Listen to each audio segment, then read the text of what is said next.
असंतोष का भाव साधना में बहुत परेशान करता है, समझे। चित्त स्थिति कभी घटती नहीं, कभी बढ़ती नहीं, वो कांस्टेंट होती है। तो ये घटता कौन है, बढ़ता कौन है, या आगे कौन बढ़ रहा है, पीछे कौन मुड़ रहा है, समझे। इसमें कटौती क्यों हो रही है, इसमें बढ़ोतरी क्यों हो रही है, ऐसा हमें क्यों लगता है। देखे सूरज को, देखे सूरज कांस्टेंट है, लेकिन पृथ्वी घूम रही है, उनके अनुसार रात दिन हो रहे हैं, ऋतु चक्र चल रहा है, और हमें ये लगता है कि सूरज घूम रहा है, समझे। सूरज बाहर आया, सूरज मध्याह्न पर सिर पर आया, अब धीरे धीरे सूरज ढलने लगा। वास्तव में सूरज स्थिर है, पृथ्वी घूम रही है। उसी तरह से ये संस्कार घूम रहे हैं, समझे। ऐसे संस्कार उत्पन्न हुए, और संस्कार क्यों उत्पन्न हुए, पिछली स्मृतियों के कारण, जो हमने पहले किया है। अनुकूलता मिली, संस्कार बाहर प्रकट होने लगे। आपने देखा होगा कि जब आप ऐसे सत्संग के स्थान पर जाते हैं, जब वीडियो सुनते हैं, जब आवाज़ सुनी और चेतस होने लगे, देखो ये अनुभव बहुत हुआ है। हमारे बहुत सारे साधकों को ये अनुभव होता है, एक बार आवाज़ सुनी, जैसे ही आवाज़ सुनी चेतस होने लगे। ऐसा क्यों होता है, क्योंकि उस समय घेरा शांत हो गया, दूसरा कुछ नहीं है, समझे। एक ही बात होती है, घेरा मंद होता है, घेरा प्रबल होता है, वृत्तियाँ गाढ़ी होती है, वृत्तियाँ सूक्ष्म होती जाती है, वृत्तियाँ शांत होती जाती है, वृत्तियों का निरोध होता है। बस यही बात होती है, दूसरा कुछ नहीं है। अध्यात्म में योग चित्त वृत्ति निरोध, वृत्ति ही पूरा जगत है। दर्शन शास्त्र का एक ही विषय है, वृत्ति, विचार, मन, बुद्धि, बस यही होता है। कॉन्शियसनेस, चित्त स्थिति विकसित होगी ही होगी, ये विश्वास के साथ चलना है, समझे। क्योंकि क्या होता है, जो वृत्तियाँ बन रही है भीतर, जो मन की अलग अलग सोच है, जो हमारे विचार हैं, वही हमें प्रभावित करते हैं, समझे। हमें नहीं मिलेगा, मुझसे कुछ भी नहीं होगा, अब मैं कुछ कर नहीं पाऊंगा, अब मैं बुरा फंसा हूँ। देखो बहुत बार आपने देखा होगा, ऐसे अलग अलग उद्गार निकाल रहे हैं लोग। जितना ऐसा बोलेंगे, जितना ऐसा सोचेंगे, व्यक्ति ज़्यादा फंसता जाएगा। उनका कारण एक ही है कि ये भी एक मनोवृत्ति है। असंतोष का भाव साधना में बहुत परेशान करता है, समझे। ये शुद्ध है, ये चेतस है, ये आनंद है, अब चेतना से जुड़ाव हुआ है, अब अवेकनिंग होगे ही होगे। हम हो रहे हैं, हम ऊपर उठ रहे हैं, बस यही धारणा के साथ आगे बढ़ना है।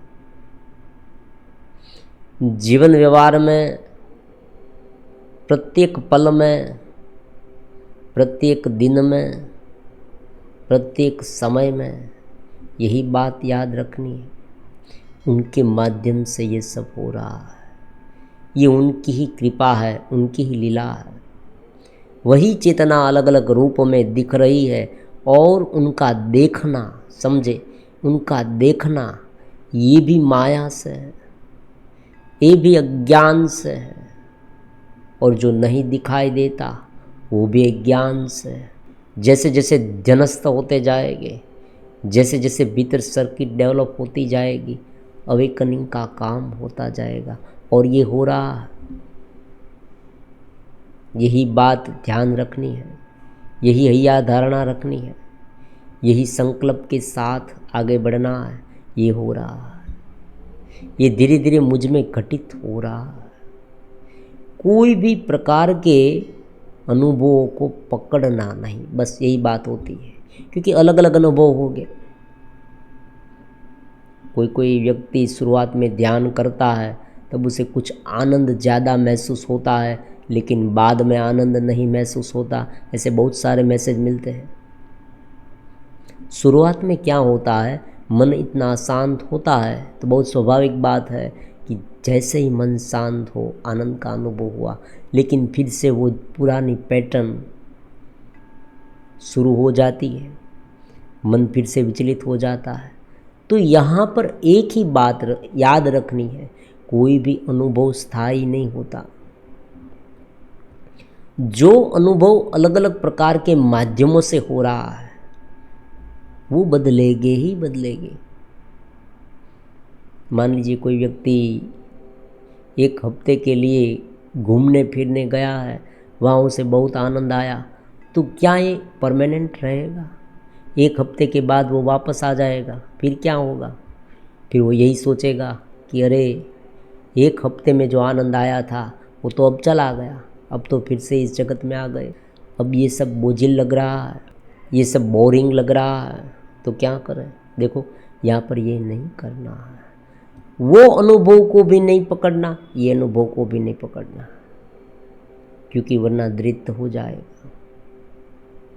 क्योंकि व्यक्ति एक ही अनुभव को बार बार अनुभव करना चाहता है, वो रिपीट करना चाहता है, और यही उनकी फितरत रहती है।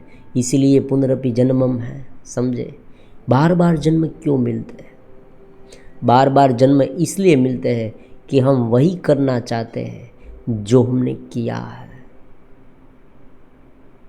हम एक पकड़ने वाली वृत्तियों से घिरे हुए हैं, उसे ही आसक्ति कहा गया है। भगवान ने जो आसक्ति छोड़ने के लिए कहा ना, इसलिए कहा है, भगवान चाहते हैं छोड़ दो ये सब, पकड़ो मत। ये घेराबंदी है, ये पूरा प्रवाह है, प्रकृति का है, निरंतर चलता रहेगा चलता रहेगा। उसे पकड़ो मत, उसे जाने दो, बहने दो, बहने दो। तुम अपने स्वरूप में रहो और मैं अपने स्वरूप में रह रहा हूँ। देखो ये दृढ़ निर्धार है, आज, अभी, तत्काल मैं अपने स्वरूप में हूँ, मैं ज्ञान में हूँ, मैं बोध में हूँ।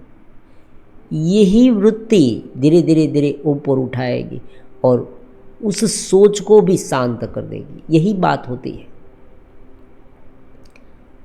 पानी को शुद्ध करने के लिए अलग अलग प्रकार के जो केमिकल्स का उपयोग होता है, समझे? वो केमिकल्स क्या करते हैं, पानी को शुद्ध करने के बाद स्वयं भी पानी के नीचे की सतह पर बैठ जाते हैं। तो यहाँ पर भी यही है, जो साधन के माध्यम से चित्त को जगाया जाता है वो साधन भी अपने आप शांत हो जाने चाहिए, वरना क्या होगा, साधन को पकड़ लेंगे और साध्य को भूल जाएंगे। और यही होता है हमारे जीवन में, समझे? साधक का जीवन ज़्यादा उलझ इसलिए जाता है कि कहाँ पर पकड़ना है, कहाँ पर छोड़ना है, कितना करना है, कहाँ से छोड़ना शुरू करना है, वो उसे पता नहीं है। बस यही बात होती है। शुरुआत में साधन की आवश्यकता होती है, शुरुआत में डिपेंडेंट थोड़ा बहुत होना पड़ता है, लेकिन एक बार जुड़ाव हो गया इस चेतन प्रदेश से, देखो एक बार समझ में आने लगा, फिर यही समझ को साबुत रखना है, जीवंत रखना है। अलग अलग उपाय तो इसलिए होते हैं कि मन विवर्ण है, मन अशुद्ध है, समझे? मन इतना बेचैन रहता है, इसलिए हमने अलग अलग प्रकार के उपाय आजमाए, लेकिन उनका मतलब ये नहीं कि हम सारे उपाय को ही पकड़ रखें। थोड़ा छोड़ दे जाए। जीवन में, आपके जीवन में हो रहा है, अलग अलग हो रहा है जीवन में। वो लोग आपके साथ अलग अलग प्रकार के व्यवहार कर रहे हैं, करने दीजिए, हो रहा है सब कुछ, प्रकृति का है, ये होता रहेगा। स्वप्न में है तो जाग जाए, हम जागे तो स्वप्न धीरे धीरे चल रहा है, क्योंकि आधी नींद में है, समझे। कभी कभी ऐसा होता है ना कि स्वप्न, आधा स्वप्न आधी नींद आधी जागृति। कोई व्यक्ति को स्वप्न आया और व्यक्ति जाग गया, जैसे ही आंख बंद की फिर से वो स्वप्न चालू हो गया, आधा जगा हुआ, फिर से सो गया, फिर से जगा, फिर से सो गया। ये होता है व्यवहारिक जीवन में भी। तो यही बात होती है साधना में। व्यक्ति थोड़ा चेतस हुआ, लेकिन बाहर का बोझ इतना है, आकर्षित करने वाली चीज़ इतनी है कि उसे आकर्षित करती रहेगी। और थोड़ी सी संकल्प शक्ति कमज़ोर हुई, फिर से वो चला गया, फिर से वो गिर गया, फिर से वो लिप्त हो गया, फिर से वो भूल गया अपनी चेत स्थिति को। तो असंतोष रखना, मुझे नहीं मिला ये, और अलग अलग प्रकार के अनुभवों को पकड़ना, ये सब भूल जाए। एक ही निर्धार करें, जुड़े हैं तो अवेकनिंग होगी और मैं हो रहा हूँ। देखो दोनों बात है, क्योंकि ज्ञान भावी में होगा ऐसी बात तो कभी नहीं होगी। क्यों नहीं होगी? उनका भी कारण है। मान लीजिए आपने ये ठान रखा है कि कल मुझे मिलेगा, तो ये कल तो आने वाली नहीं, क्योंकि कल आप फिर से कहेंगे कि बाद में मिलेगा। तो कब मिलेगा? आपने ये दृढ़ निर्धार किया कि मिल रहा है, मैं अनुभव कर रहा हूँ चेतस का, मैं ही चेतस हूँ, शुद्ध चैतन्य हूँ। आप अनुभव कर रहे हैं, मेरा जुड़ाव हो गया है, अब होगा ही होगा, अब हो रहा है। जैसे ही मेरा जुड़ाव हुआ चेतस प्रदेश से, गुरु प्रदेश, उनके साथ जुड़ाव शुरू हो गया है। मैं अब ऊपर उठ रहा हूँ, मैं अब सब कुछ देख रहा हूँ, समझे। ये बात होती है। और जैसे जैसे ये निर्धार आपका दृढ़ होता जाएगा, संकल्प दृढ़ होता जाएगा, आप ऊपर उठते जाएंगे, आप देखते जाएंगे। ज्ञान के, ध्यान के अलग अलग सिद्धांतों की समझ जरूरी है शुरुआत में, लेकिन बाद में तो चेतस में रहना ही मजबूती से, यही हमारा मार्ग है, समझे, यही उपाय है। क्योंकि शब्द कहाँ तक ले जाएंगे? शब्द मन में रहेंगे। शब्द अगर बहुत सूक्ष्म है तो बुद्धि तक जाएगी, फिर क्या शब्द आत्मा तक कैसे पहुंच सकते? क्योंकि शब्द में इतनी क्षमता नहीं है, समझे। शब्द बाहर को छोड़ने के लिए पर्याप्त होते हैं। शब्द ने हमें समझाया, शब्द के माध्यम से हम जान गए कि क्या है ये, क्यों हो रहा है, ये जगत क्या है, जगत में क्या हो रहा है, ये सब मेरे साथ क्यों हो रहा है, ये सब मैंने जान लिया। लेकिन अब शब्द को छोड़ने की बारी आई। अब मैं तुम्हें भी छोड़ दूंगा। क्यों छोड़ दूंगा? उनका कारण यही है कि तुम मेरे साथ रहोगे तो पांडित्य बढ़ेगा, लेकिन चेतस नहीं होगे। स्वरूप में रममाण रहना है तो इस शब्द को भी भूल जाना होगा। केवल यहाँ पर निष्ठा, गुरु प्रदेश से जुड़ाव और चेतस रहना ही महत्वपूर्ण होता है। जैसे जैसे आप ये करते जाएंगे, चेतस होते जाएंगे और उसमें कोई शंका नहीं, समझे। हाँ, एक बात होती है, ये थोड़ा न्यूनतम होगा, ये थोड़ा ज़्यादा होगा, ये थोड़ा कम होगा, ये सब होता है, लेकिन ये भी एक साधना की मज़ा है। इसमें एक साधना का आनंद छिपा हुआ है, समझे। इनकी अलग अलग पद्धतियाँ हो सकती है, उनकी अलग अलग यात्रा हो सकती है, उनके अलग अलग प्रकार हो सकते हैं, समझे। ये तुरंत जागृत हो सकती है, ये धीरे धीरे घटित हो सकती है, ये रुक रुक कर विकसित हो सकती है। मेढक की स्थिति, समझे, सर्प की स्थिति, एक पक्षी की स्थिति, ये अलग अलग प्रकार की सिंबल है। जिस तरह से सर्प चलता है, तब आप देखें निरंतर चलता है, सर्पिला, कांस्टेंट उनकी गति होती है। और मेढक में क्या होता है? रुक रुक कर चलता है। और पक्षी उड़कर तुरंत ऊपर पहुंच जाता है। तो यहाँ पर यही होता है। साधक की अलग अलग गतियाँ होती है। कुछ साधक ऐसे होते हैं कि जो भूल जाते हैं, फिर से याद आता है, फिर से भूल जाते हैं, चेतस रहते हैं, ऐसी बात नहीं। एक बार अवेकनिंग का काम हो गया है गुरुपदेश से, एक बार जुड़ गए हैं, यहाँ जुड़ना जरूरी है, एक बार जुड़ाव हो गया, अब फिर क्या होता है, भूल जाते हैं, याद आ जाता है, भूल जाते हैं, याद आ जाता है, इस तरह से होता रहता। थोड़े आगे बढ़े, फिर से पीछे मुड़ गए, फिर से आगे बढ़े, ऐसा भी हो सकता है। और कोई कोई साधक ऐसे होते हैं कि जो निरंतर आगे बढ़ते ही रहते हैं, बढ़ते ही रहते हैं, ऊपर उठते ही रहते हैं। और कोई साधक ऐसे होते हैं जो तुरंत ऊपर उठ गए। ये क्यों होता है, उनका क्या कारण है? उनका एक ही कारण है, संस्कार। पिछले समय में हमने क्या किया है, क्या सोच रखा है, हमारे कर्म कैसे है, ये कर्माशय का जो वारण है ना, जो छिपे हुए संस्कार है, हमारी जो आदतें है, जो उनके साथ जुड़ने का लगाव है, समझे, ये बात बहुत महत्वपूर्ण होती है इस पूरी यात्रा में। कैसा है ये संस्कार कैसे है? अगर संस्कार जगत के हैं, दुनियावी संस्कार ज़्यादा है, तो बार बार ये प्रकट होगे। और जैसे ही संस्कार प्रकट होगे, चित्त स्थिति वहाँ उलझ जाएगी। चित्त स्थिति कभी घटती नहीं, कभी बढ़ती नहीं, वो कांस्टेंट होती है।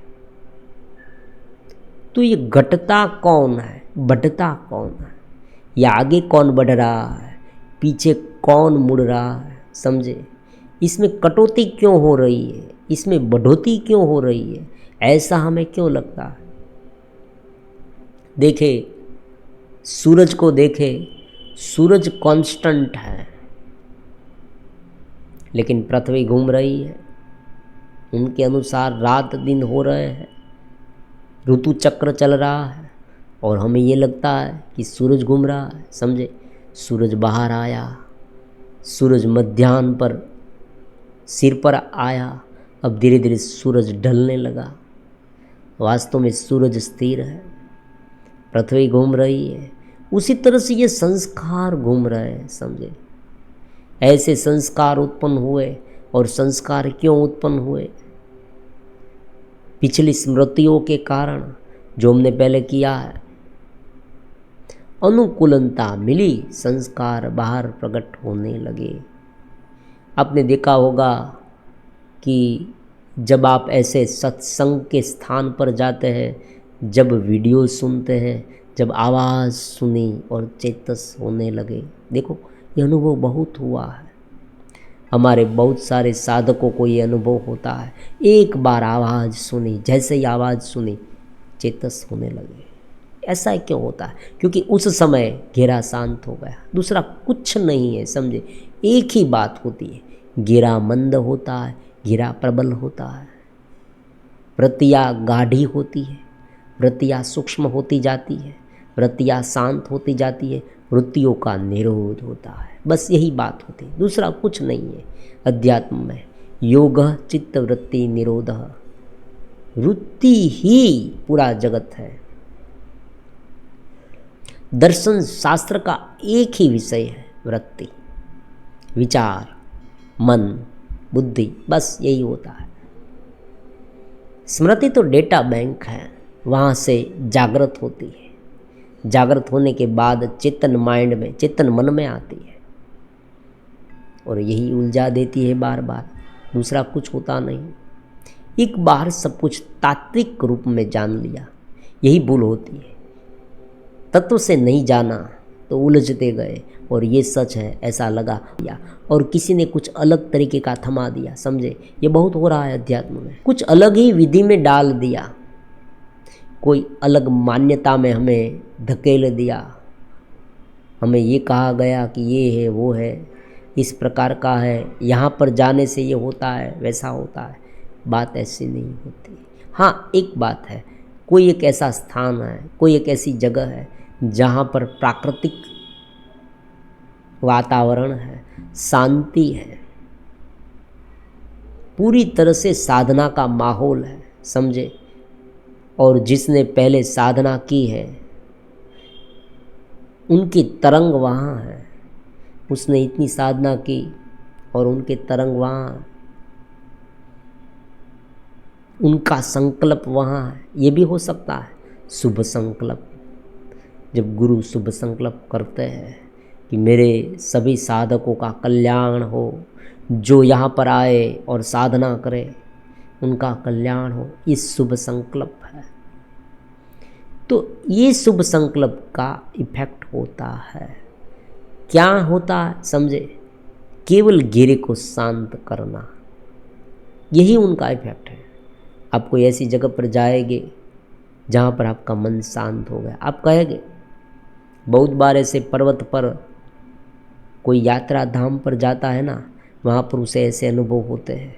कोई बड़े योगी हो गए हैं जहाँ उसने लंबी तपश्चर्या की है और हमारा संकल्प, हमारी भावनाएं दृढ़ है। देखो दोनों बात होती है, जिनके मन में श्रद्धा नहीं और वो व्यक्ति वहाँ गया उसे कोई अनुभव नहीं होते, क्योंकि श्रद्धा नहीं है। श्रद्धा नहीं है तो वो जो उनके वेव्स है, उनकी जो संकल्प शक्ति है वो हम पर इफेक्ट होगी ही नहीं, क्योंकि हम दरवाजे नहीं खोलते, समझे।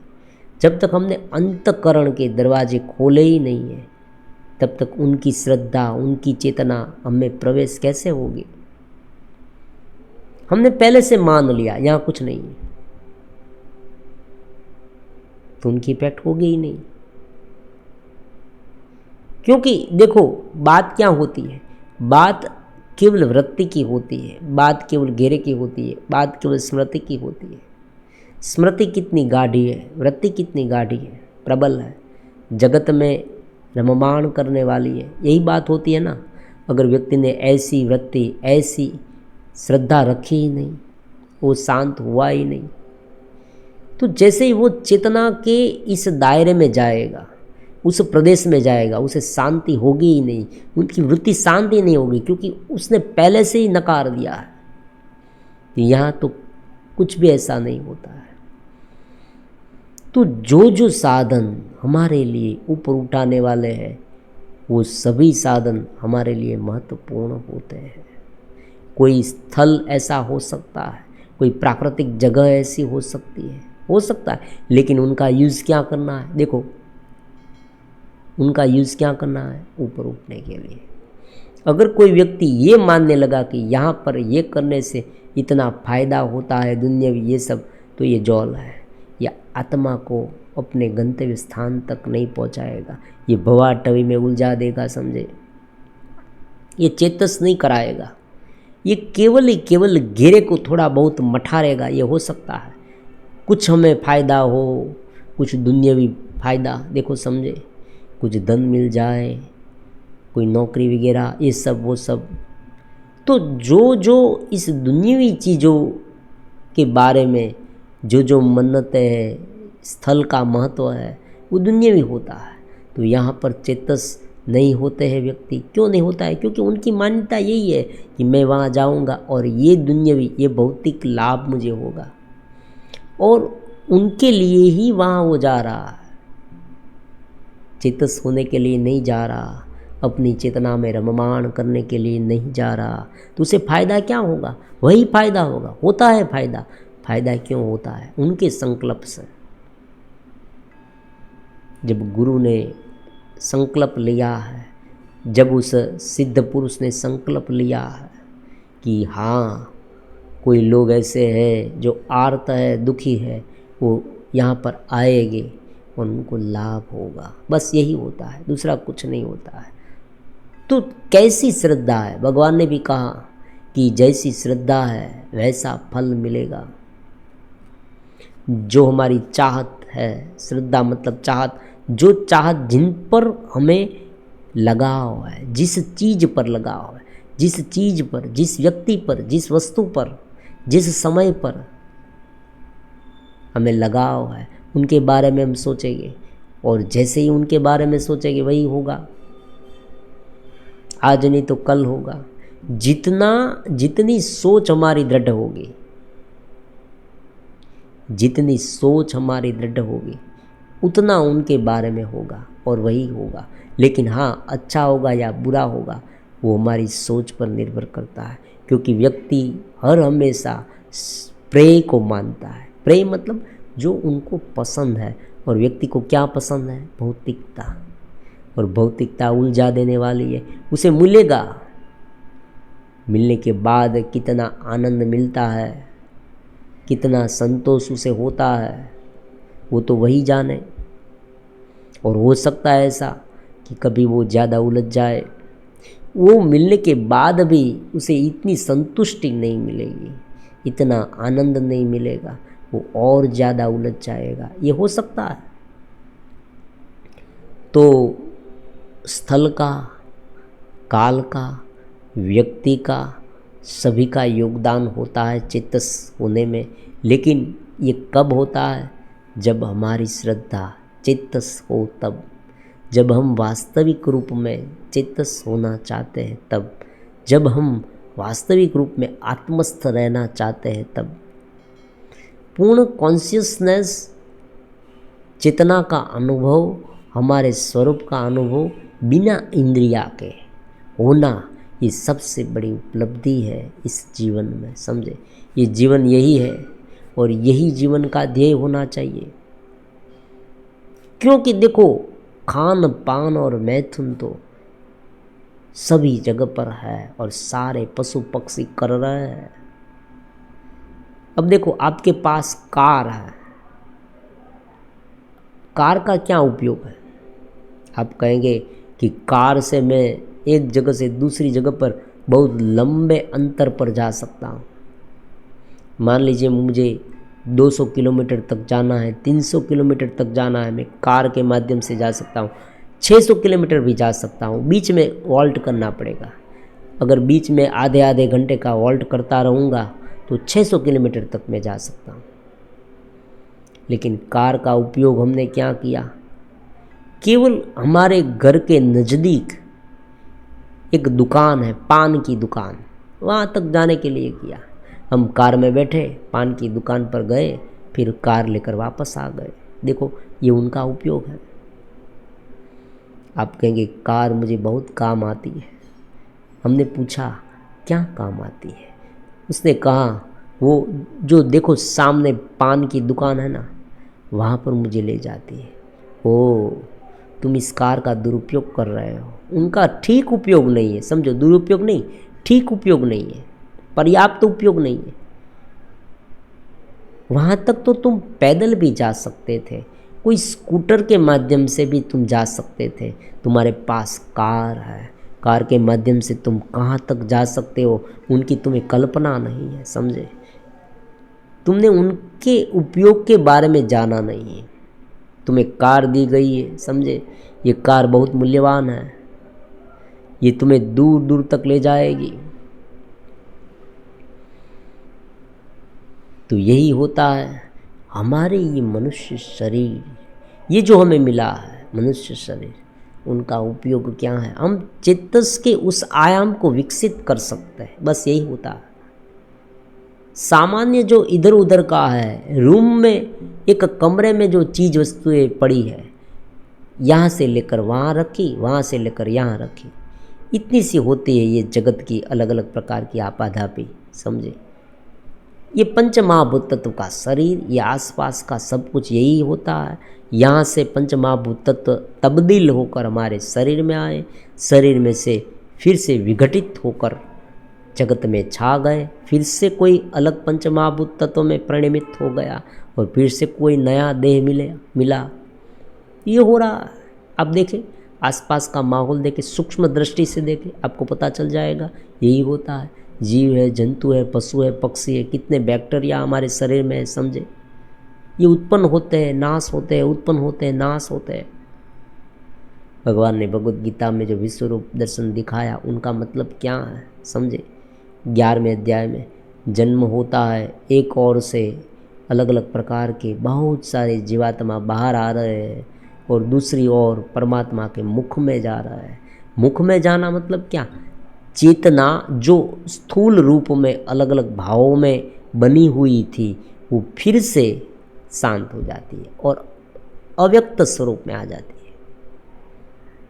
जैसे कोई व्यक्ति ने मिट्टी से अलग अलग प्रकार के बर्तन बनाए, खिलौने बनाए, बहुत बड़ा महल बनाया, समझे, राजा बनाया, रानी बनाया, नौकर चाकर सब कुछ बनाया, और फिर उसी सारे आकारों को नष्ट करके फिर से मिट्टी बना दी। सागर के किनारे जो रेत होती है ना, उनके अलग अलग प्रकार के आकार हम बनाते हैं, बच्चे खेलते हैं ना अलग अलग प्रकार के। लेकिन जैसे ही पानी आया, भरती आई, सागर का पानी सब कुछ डुबा दिया उसने, सब कुछ मिटा दिया उसने, सारे आकारों को विघटित कर दिया, छिन्न भिन्न कर दिया। फिर से हमने आकार बनाए, फिर से सागर का पानी आया, फिर से उसे विघटित कर दिया। तो ये तो होता रहता है। वृत्तियाँ उत्पन्न होती है, वृत्तियाँ शांत हो जाती है। ये इतना सूक्ष्म है, देखो क्षण क्षण में हो रहा है, और यही क्षण क्षण में होना ही पूरा जगत होता है। जो इस क्षण में हो रहा है वही हमारा जीवन है, बस यही होता है। जीवन को समझना है तो इस क्षण में क्या हो रहा है वो पता करें, कौन सी वृत्ति उत्पन्न हो रही है, क्योंकि यही क्षण एक दिन का निर्माण करेगी। पहले तो ये 1 मिनट का निर्माण करेगी, 1 घंटे का निर्माण करेगी, 1 दिन का, सप्ताह का, और 15 दिन, 1 महीना, 1 साल, 2 साल, 3 साल, इस तरह से पूरा जीवन हमारा यही सोच में बीत जाएगा, यही विचारों में बीत जाएगा। कहाँ पर टिकी है ये वृत्तियाँ, बस यही होता है। इसलिए कहा गया है ना, ये जगत मनोमय है, उनका कारण यही है। वेदांत इसलिए बता रहा है कि ये जगत मनोमय है, स्वप्नवसात है।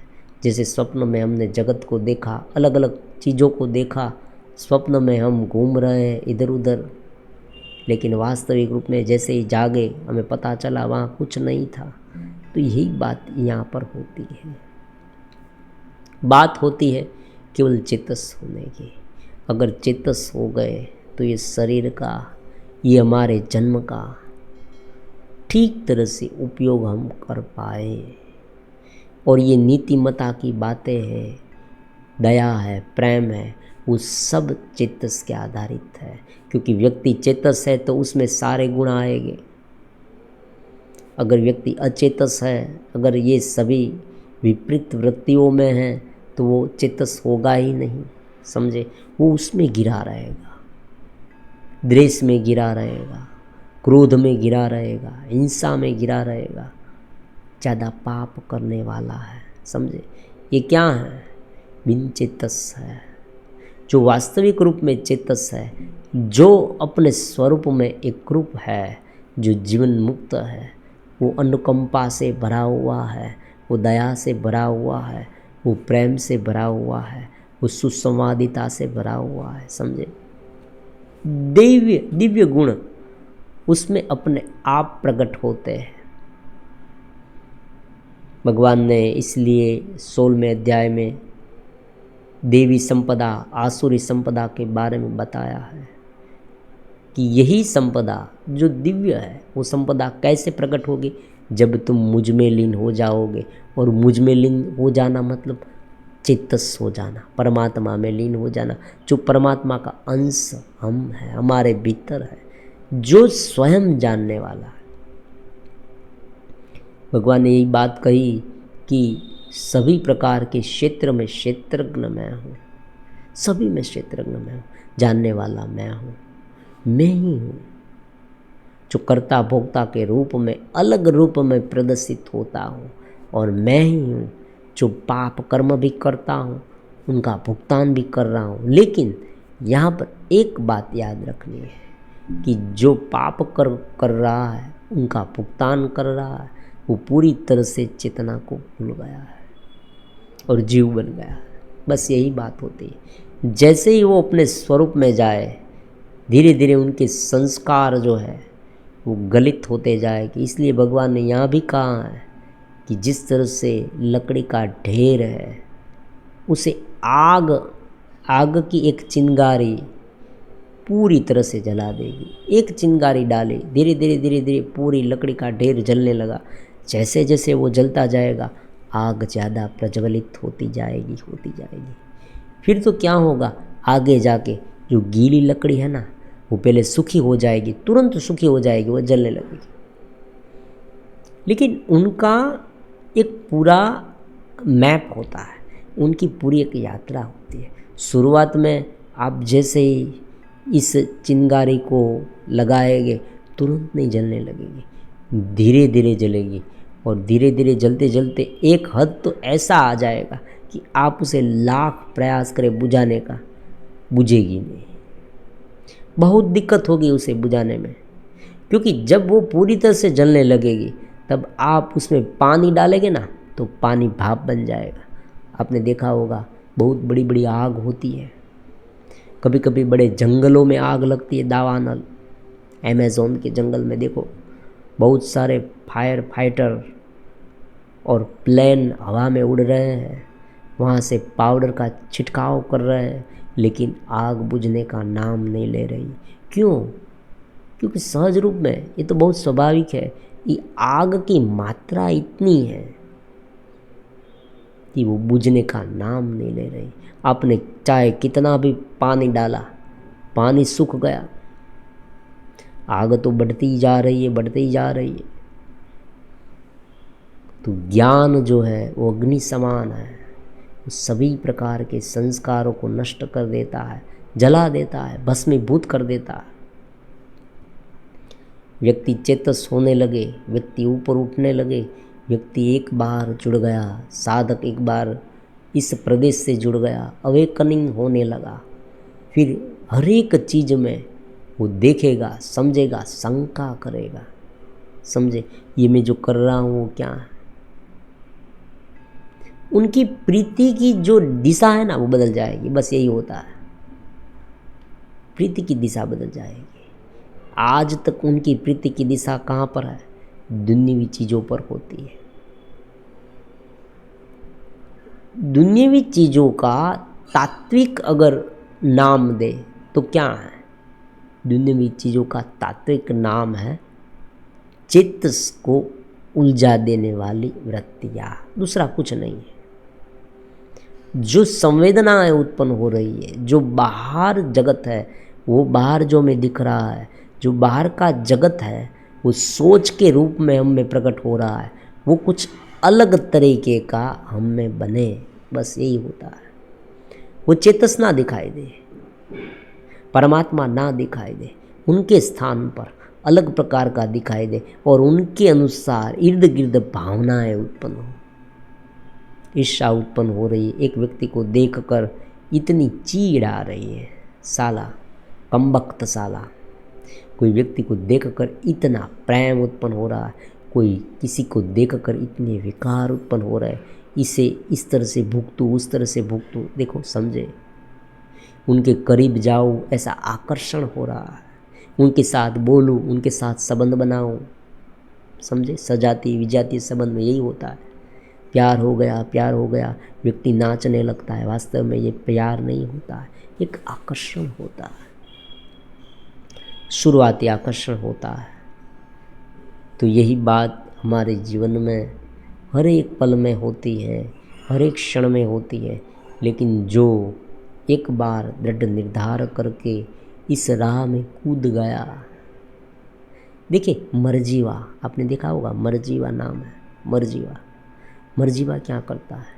गहरे पानी में कूद जाता है, चाहे मेरा कुछ भी हो जाए, मैं मेरे अस्तित्व को नष्ट कर दूं। कौन से अस्तित्व को? जो बाह्य तल का है, जो बाह्य रूप से विकारों का है, जो अलग तरीके का विचारों का है, उन्हें मैं नष्ट करके भी चेतस हो जाऊंगा, क्योंकि मृत्यु वही है। जो सोच रखा है उसे दूर करना मृत्यु है। हमारा पूरी तरह से पुनर्जन्म हो जाता है चेतस में। अगर व्यक्ति जुड़ गया, अगर एक बार उसने ठान लिया कि मैं अध्यात्म होऊंगा, उनका पुनर्जन्म हो गया। अब उनका पुनर्जन्म है, नया जन्म है, पूरी तरह से नया जन्म। वो भूल गया अब सब कुछ, वो ये भूल गया, वो ये समझने लगा, उनकी समझ विकसित हो गई कि ये जो आज तक मैंने किया था वो तो केवल एक मनोवृत्ति थे। आज से मैं जीवन जी रहा हूँ। अब मेरा जीवन जो होगा आगे का, वो सारा जीवन चेतस के आधार पर होगा। अब मेरा जुड़ाव हो गया है, अब मैं अवेकनिंग हो गया हूँ, अब मैं जागृत हो गया हूँ, अब मैं कॉन्शियसनेस हो गया हूँ। अब निरंतर मैं कॉन्शियसनेस में रहूँगा।